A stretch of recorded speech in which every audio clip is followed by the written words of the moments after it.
గారు చక్కటి సందేశం అందించడం జరిగింది. అవసరమైతే ఒక గంట సేపు అయినా మాట్లాడగలరు. అందరూ అలా మాట్లాడగలిగేటువంటి వక్తలే అయినప్పటికీ మనకు సమయాభావం తక్కువ ఉండటం 10 గంటలకి సత్సంగ కార్యక్రమాన్ని మనం ముగించుకుందాం అనుకున్నాం.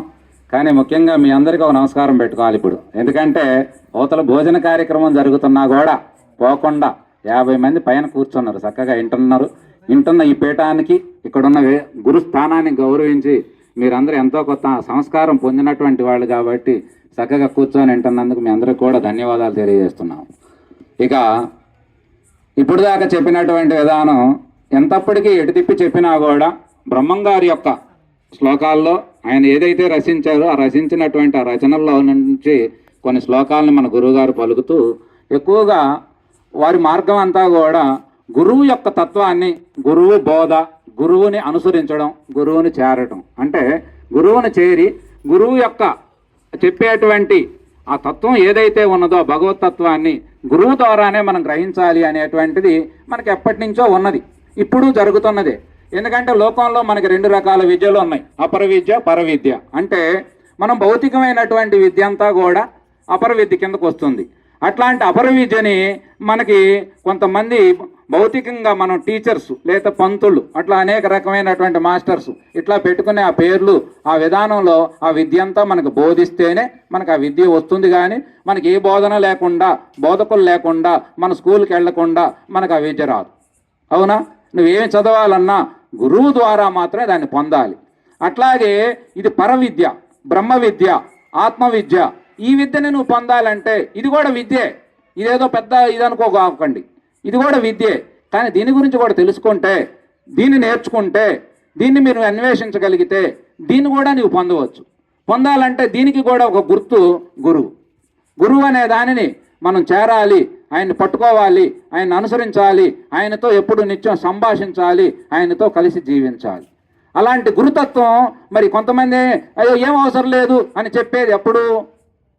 గురువు అవసరం లేదా, గురువుతో ఏం పని అని చెప్పే మాట ఎప్పుడంటే, ఇప్పుడు కడుపు నిండా తినొచ్చిన ఆయన పక్కన కూర్చుంటాడు, ఈయనకు ఆకలి అవుతుంటుంది, పోదామంటే ఇప్పుడేమన్నా పోదులో కూర్చోకసేపు అంటాడు. ఆయన తినొచ్చిండు, ఈయనకి ఆకలి అవుతుంది. అట్లాగే గురువు మనకి ఎంతవరకు అవసరం అంటే నీలో ఉన్న జ్ఞానంతో కూడుకున్న గురుతత్వాన్ని మేల్కొల్పేదాకా బయట గురువు మనకు అవసరం. నీలో గురువు మేల్కొల్పు జరిగి నిన్ను నువ్వు వెతుక్కొని, నిన్ను నువ్వు దర్శించి, నిన్ను నువ్వు అనుసరించి, నీతో నువ్వు గడపటం మొదలైందా బయట గురువులతో పనిలేదు. అట్టని బయట గురువు మరి నిన్నటిదాకా అవసరం లేదా? ఇప్పుడు మనందరం మొన్నటిదాకా గురువు సాంగత్యంలోనే ఉన్నాం, స్వతహాగా నడిచినా కూడా గురువు అనేది ఆధారం ఉన్నది కదా. కాబట్టి అట్లాంటి గురువు నీలో ఉన్నటువంటి గురుతత్వం మేల్కొల్పేదాకా బయట గురువులు మనకు అవసరం. కాబట్టి ఇట్లా అపర విద్య, పరవిద్య 2 రకాల విద్యలు మనకు చక్కగా మన వాళ్ళంతా మన ఋషితత్వం, గురుతత్వం మనకు బోధిస్తూ ఉన్నది.